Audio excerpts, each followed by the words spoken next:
Ujambo na karibu katika Matukio Daima Habari. Miongoni mwa habari tulizonazo siku ya leo ni pamoja na Rais Samia aweka wazi Urusi na Singapore kuanza uzalishaji Tanzania. Tumeikaribisha Singapore kuwekeza nchini katika kilimo cha uzalishaji kupitia taratibu wa kuzalisha nje ya nchi, yaani wao waje wazalishe huku. Vijana waishio katika mazingira magumu wazidi kushukuru mradi wa YAM kuwapa fursa. Fani yangu ni ushonaji. Nimekuja hapa kuchukua mafunzo ya ushonaji na kusaidiwa mambo mengine, kwa mfano elimu kuhusu ushonaji.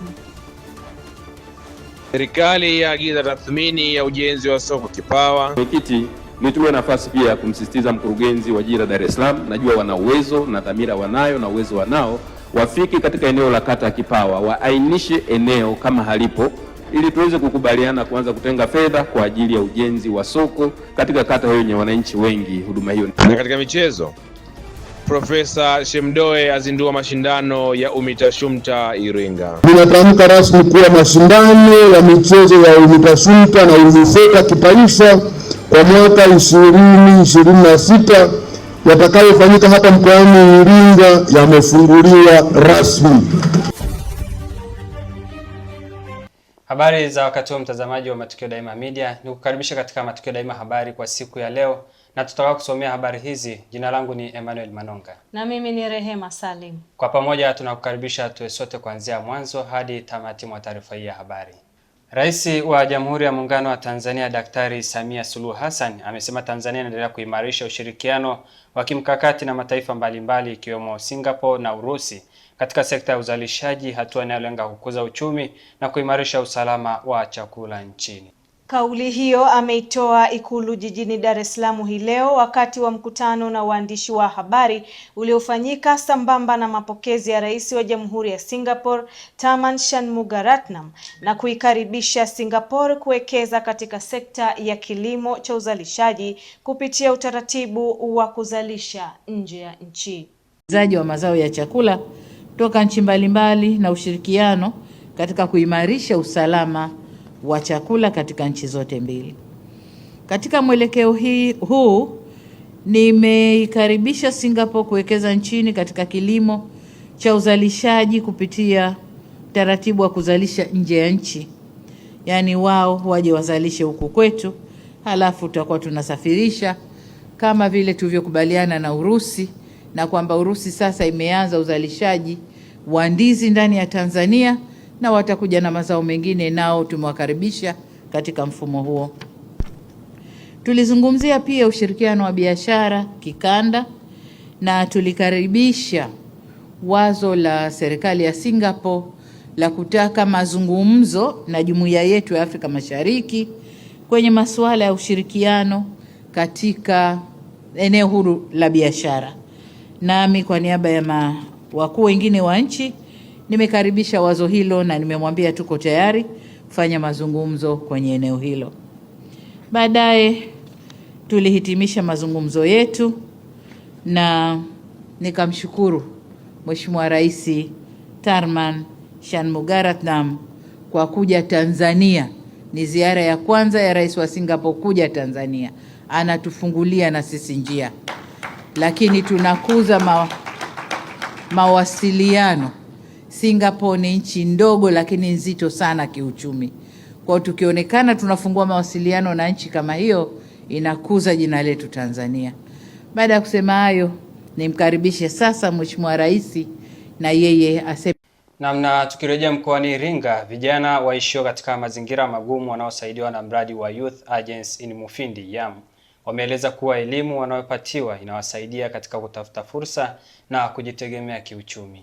Akizungumza na Matukio Daima, Oliver Kisonga kutoka kijiji cha Mapanda amesema anaushukuru mradi wa YAM kwa kumpa elimu ya ushonaji, huku lengo lake likiwa ni kununua cherehani na kuanzisha biashara yake ya ushonaji. Ndio hapa kwenye hii fursa ya YAM kuchukua mafunzo. Mimi fani yangu ni ushonaji. Nimekuja hapa kuchukua mafunzo ya ushonaji na kusaidiwa mambo mengine, kwa mfano elimu kuhusu ushonaji, na mengine niliyochukua ni jinsi ya kupambana ili nipate cherehani, yani ile mashine ya kushonea. Mashine ni kwa kazi ninayoifanya sasa hizi, na hiyo kazi ni kilimo. Kwa hiyo naweza nikabadilisha ile mazao kuwa hela ili niweze kununua cherehani. Kilimo nikipata hela nanunua mahitaji yani mahitaji yake, pia mahitaji yangu pia yanayokidhi familia yangu. Mimi sisi naishi na bibi na mama. Kwa upande wake Joshua Kaguo amesema kuwa fani yake ni kilimo na ufugaji, hivyo anatarajia kuongeza bidii na maadili ili kufikia malengo yake. Mambo mengi ambayo nimejifunza mbele ya mradi huu. Fani yangu mimi ni kilimo na ufugaji, ambayo nilikuwa nayo kutoka Mapanda, ambacho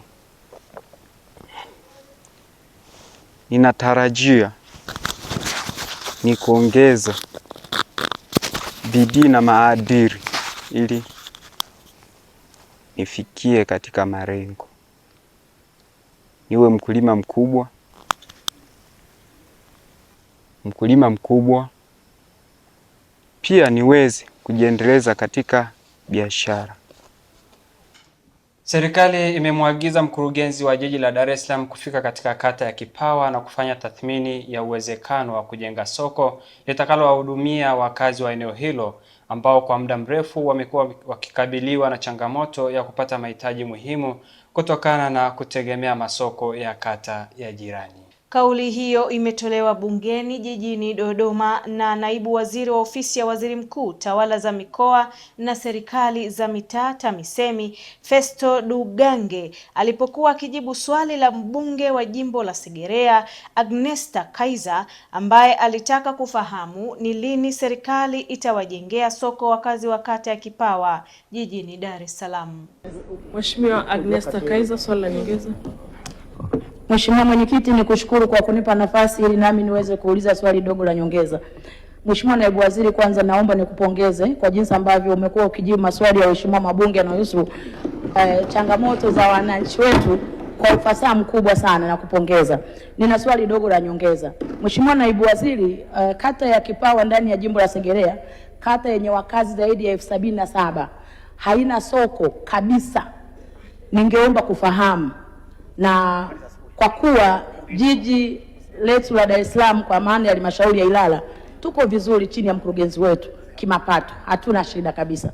Ningeomba kufahamu kauli ya serikali kuhusiana na wananchi wa kata ya Kipawa 77 ambao hawana sehemu kabisa ya kupata huduma zao za kila siku. Asante sana Mheshimiwa Naibu Waziri. Majibu Mheshimiwa Naibu Waziri. Asante sana Mheshimiwa Mwenyekiti. Mheshimiwa Mwenyekiti, nimpongeze Mheshimiwa mbunge wa jimbo la Segerea. Amekuwa mfuatiliaji sana wa maslahi ya wananchi wa jimbo lake, na mimi nikuhakikishia ofisi ya waziri mkuu TAMISEMI tutaendelea kukupa ushirikiano kuhakikisha kwamba wananchi wa jimbo la Segerea wananufaika na matunda ya serikali yao sikivu ya awamu ya 6. Mheshimiwa Mwenyekiti, nafahamu na kwa kweli narejea kumpongeza mkurugenzi wa mashauri ya jiji la Dar es Salaam ndugu Eli Huruma, pamoja na mkurugenzi wa Temeke na wakurugenzi wote kote nchini, nikimkumbuka pia mkurugenzi wa jimbo langu la Wanging'ombe ambaye ameonesha mfano wa kutenga fedha nyingi za mapato ya ndani kwa ajili ya kuboresha miundombinu ya wananchi katika maeneo yao. Mheshimiwa Mwenyekiti, kumekuwa na kasumba ya baadhi ya wakurugenzi kutotenga fedha za mapato ya ndani kwa ajili ya kuboresha miundombinu wakisubiri fedha za serikali kuu. Maelekezo ya serikali ni kwamba lazima fedha za mapato ya ndani zitatue kero na changamoto za wananchi katika maeneo hayo. Kwa hivyo Mheshimiwa Mwenyekiti, nitumie nafasi pia ya kumsisitiza mkurugenzi wa jiji la Dar es Salaam, najua wana uwezo na dhamira wanayo na uwezo wanao, wafiki katika eneo la kata ya Kipawa, waainishe eneo kama halipo ili tuweze kukubaliana kuanza kutenga fedha kwa ajili ya ujenzi wa soko katika kata hiyo yenye wananchi wengi. Huduma hiyo Na sasa tuelekee mkoani Pwani ambapo mkuu wa mkoa wa Pwani Alhaji Abubakar Kunenge amewataka wananchi wa eneo la Mitamba kata ya Pangani iliyopo halmashauri ya mji Kibaha kusitisha mara moja maendelezo ikiwemo ujenzi mpaka pale waziri mkuu atakapotoa maamuzi ya mwisho kuhusu mgogoro wa eneo hilo. RC Kunenge alitumia takribani dakika 25 kuwasilisha taarifa hiyo iliyobeba matumaini kwa wananchi, huku akisisitiza umuhimu wa wao kuwa watulivu na kuepuka vitendo vyote vya fujo wakati mamlaka za juu zikishughulikia suala hilo.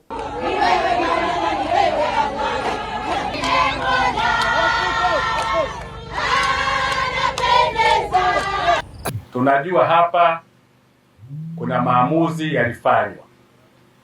yalifanywa na serikali, lakini ngazi iliyofanya maamuzi hayo ni kamati iliyoundwa na Mheshimiwa Waziri wa Ardhi, akafanya maamuzi kwa kushirikiana na Mheshimiwa Waziri wa Uvuvi na Mifugo, na kwa mujibu wa maamuzi yale nyinyi mlikuwa mko wavamizi kwa mujibu wa maamuzi hayo. Tumeendelea na utaratibu huo, lakini mmetumia haki yenu ya kikatiba. Mmeenda kupeleka malalamiko yenu kwa Mheshimiwa Waziri Mkuu wa Jamhuri ya Muungano wa Tanzania. Tufanye subira. Mheshimiwa Waziri Mkuu amewasikia, amelifuatilia, ana wataalamu wote, na yeye ndio kiongozi wa serikali, atakuja kutoa maamuzi yake ambao kwetu sisi ni maagizo. Lazima tufanye nini? Tuyazingatie. Tunaelewana jamani? Msiendeleze kujenga hapa.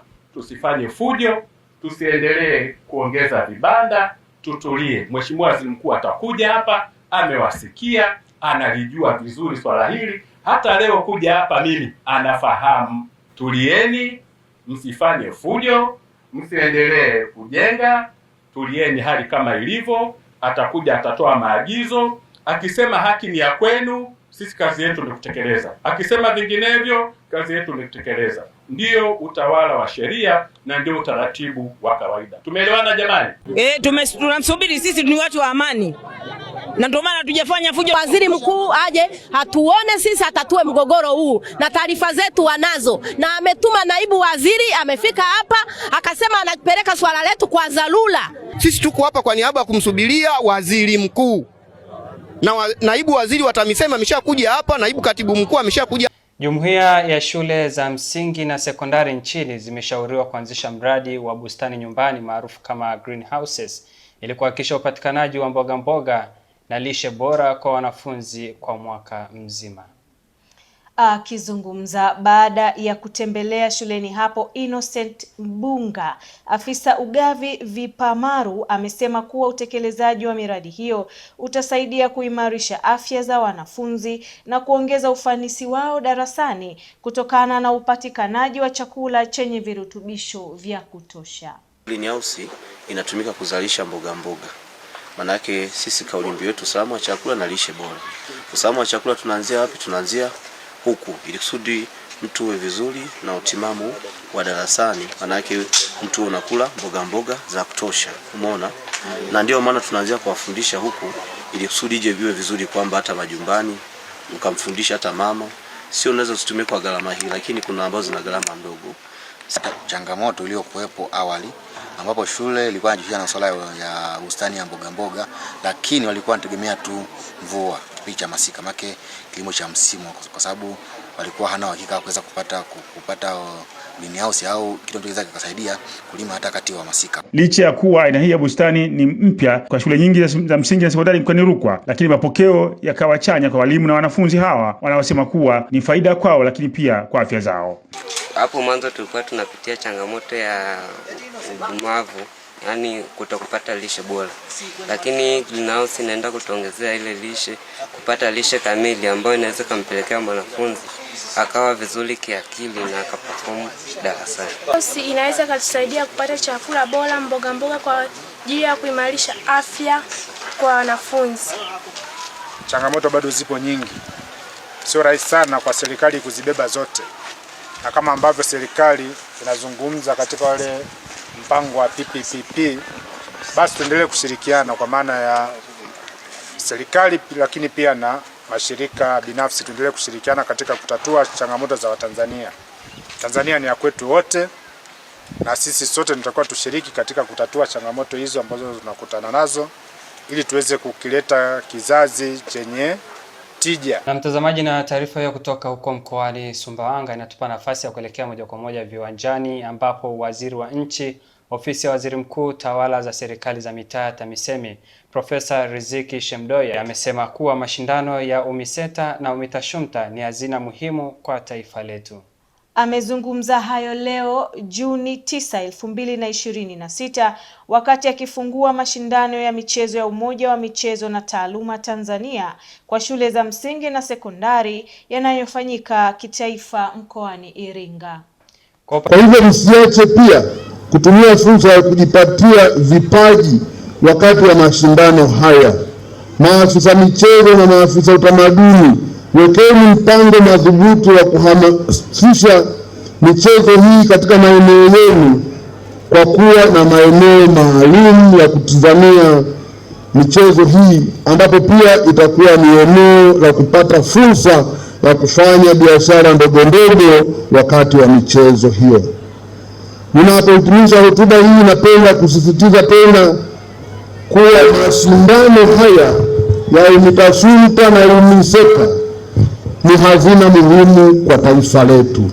Hapa ndipo tunapoimarisha mshikamano wa kitaifa, tunapoibua vipaji, tunapokuza maadili na kujenga msingi wa Tanzania yenye vijana wenye afya, nidhamu na uzalendo. Watoto wetu kutoka mikoa yote ya Tanzania wakiwa na historia, mila, mazingira tofauti, lakini wanapokutana uwanjani wanakuwa kitu kimoja kama Watanzania.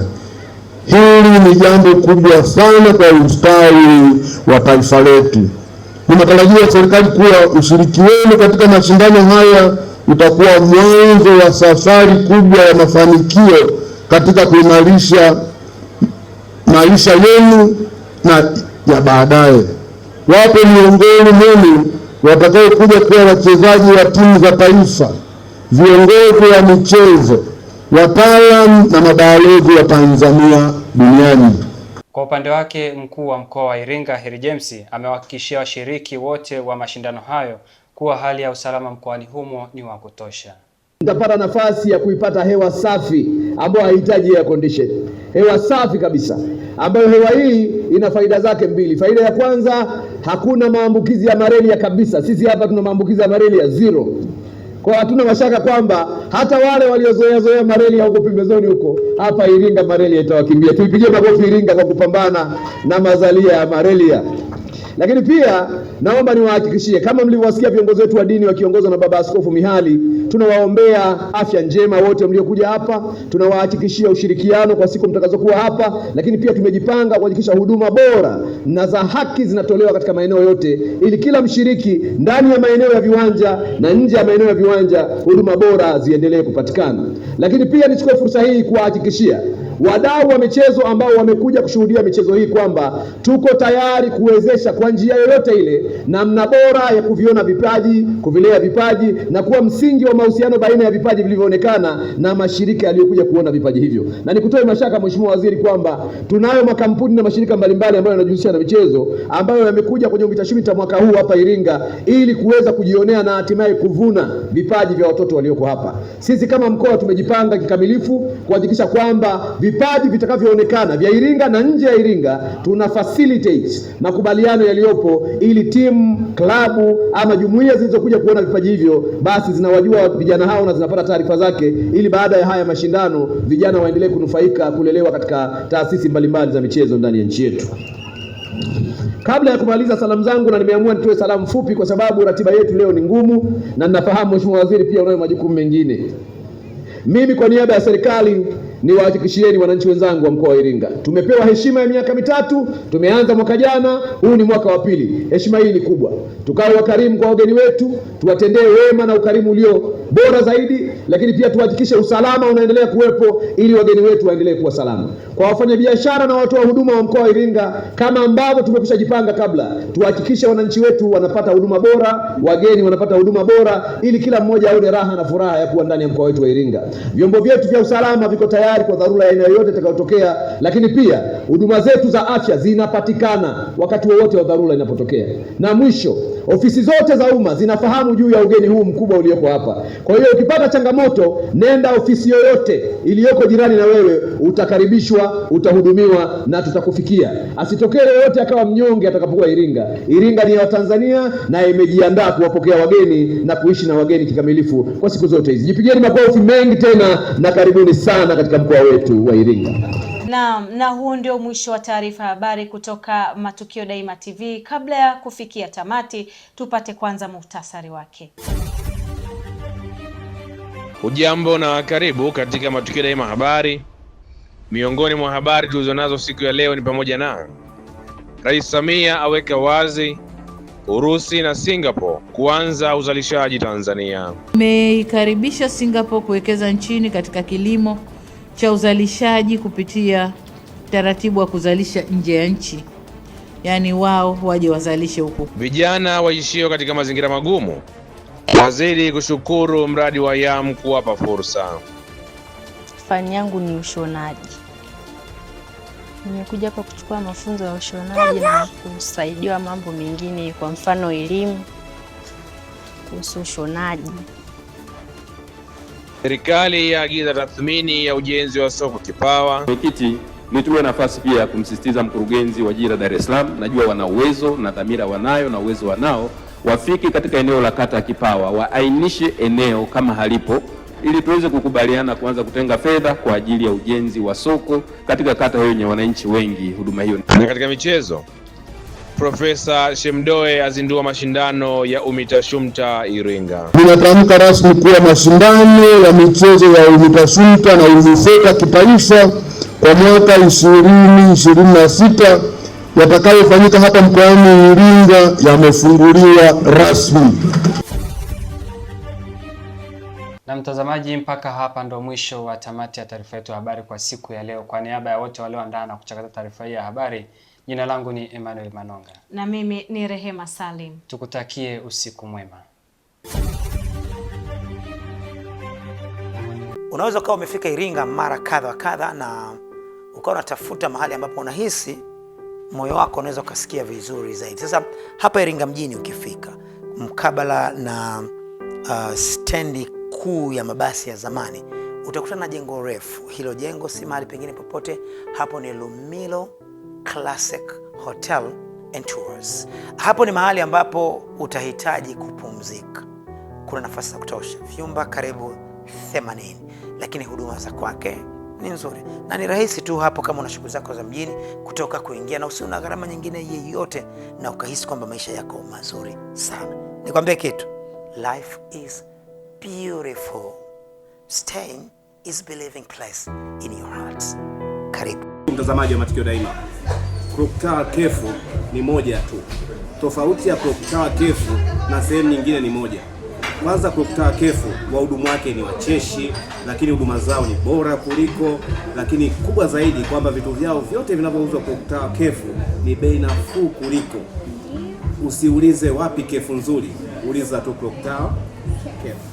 Clock Tower Cave. Tupo jirani na mnara wa saa katikati ya mji wa Iringa. Tupo wazi kuanzia Jumatatu hadi Jumapili. Tupigie simu namba 0677 220 022 au 0657 366 667. Clock Tower Cave Iringa, ladha inayounganisha wapenzi. Ndio, Clock Tower Cave, home of delicious meals. Rafiki yangu Jeni, mambo? Afu siku hizi nakuona huna furaha kabisa toka umemaliza hicho kidato cha 4. Shida ni nini rafiki yangu? Shoga yangu Halima, mwenzangu una kazi. Mimi nahangaika siku zote, sina hata ajira shoga yangu. Yaani hata genge lenyewe tu sina. Na una smartphone kabisa unaenjoy, afu unasema kazi huna kweli? Shoga yangu, nifanyeje mie? Kuna watu wanaitwa Isadukiro Entrepreneur. Kwani hujawasikia hao? He? Isadukilo? Ni sahihi kabisa. Kampuni ya Isadukilo Entrepreneur inayojishughulisha na uwakala mkuu wa lipa kwa M-Pesa imekufikia. Nafasi zinazohitajika ni wakala wa mauzo na keshia. Sifa za kijana anayehitajika: awe amehitimu kidato cha 4 ama zaidi, awe na miaka kuanzia 18 na kuendelea, awe na simu janja, smartphone, na awe Mtanzania mwaminifu, awe na namba ya NIDA ama kitambulisho cha NIDA. Kumbuka, ajira hii ni kwa kijana yeyote ndani ya mikoa yote ya Tanzania. Tuma maombi yako kupitia barua pepe ya isadukilo@gmail.com ama WhatsApp au kupiga simu namba 0757922555 au 0795742927. Pia waweza kufika ofisini kwetu, tupo jengo la Embalasasa mjini Iringa, mkabala na hazina ndogo. Halima rafiki yangu, hakika Isadukilo amerejesha furaha yangu. Habari ndo hiyo ndugu yangu. Habari ni Isadukilo Entrepreneur, ajira nje, fursa kiganjani mwako.